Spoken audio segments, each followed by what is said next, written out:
A truck was traveling through the desert, carrying guavas. Suddenly, one guava fell from the truck onto the road.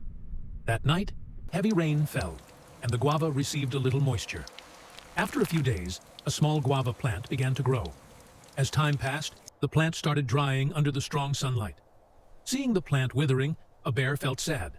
The bear went to a nearby lake and dug a small channel. Water began to flow through the channel and reached the plant. The plant drank the water and slowly grew. After a few months, it became a beautiful and big tree.